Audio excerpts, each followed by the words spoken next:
Creamline Cool Smasher main setter na si Gia de Guzman Morado ang dahilan daw kung bakit sila natalo sa quarterfinals kontra Signal HD Spikers. Totoo ba na siya ang dahilan kung bakit sila natalo? Ang walang bias na reporting for today's video.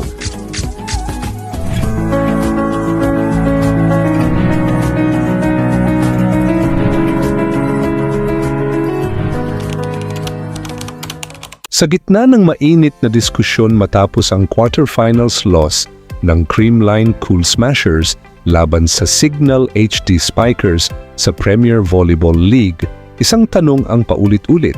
Worst setter nga ba si Gia de Guzman? Pero kung susuriin natin ng maayos, baka hindi ito ang tamang tanong at lalong hindi ito ang tamang sagot.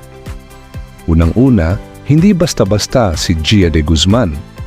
Isa siya sa pinaka-decorated setters sa kasaysayan ng Premier Volleyball League. Multiple Best Setter Awards, Finals MVP, at kinikilalang isa sa pinakamahusay na playmakers sa bansa.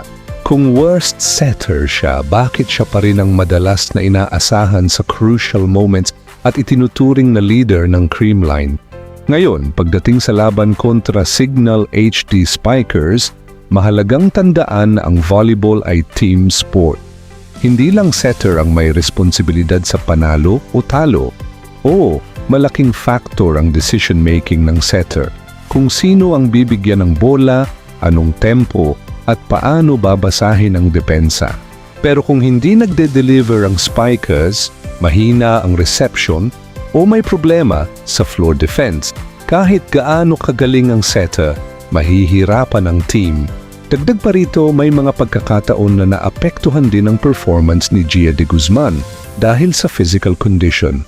Sa mga high-pressure games, kahit maliit na injury o pagod, ay may malaking epekto sa timing at decision-making ng setter. At kapag hindi 100% ang setter, ramdam yun sa buong sistema ng opensa ng team.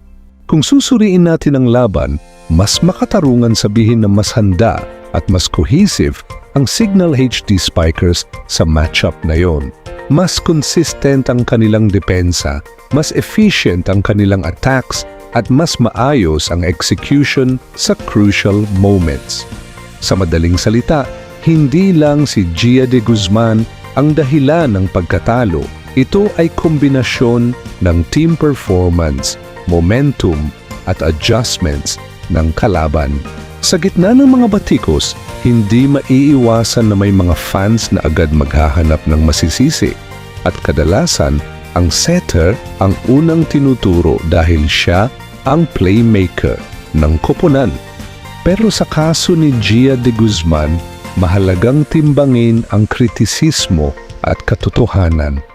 Hindi perpekto ang kahit sinong player, pero hindi rin makatarungan na ibaba ang buong pagkatalo sa iisang tao lamang. Sa katunayan, ang tunay na sukatan ng isang elite setter ay hindi lang sa isang laro, kundi sa kabuuan ng kanyang career. At doon malinaw ang ebidensya na si Gia de Guzman ay nananatiling isa sa pinakamahusay sa Premier Volleyball League. Ang kanyang leadership, composure, at kakayahang mag-adjust sa iba't ibang sitwasyon ay patuloy na nagbibigay ng edge sa kanyang koponan. Sa huli, ang tanong na worst setter ba siya ay tila bunga ng emosyon matapos ang isang masakit na pagkatalo laban sa Signal HD Spikers.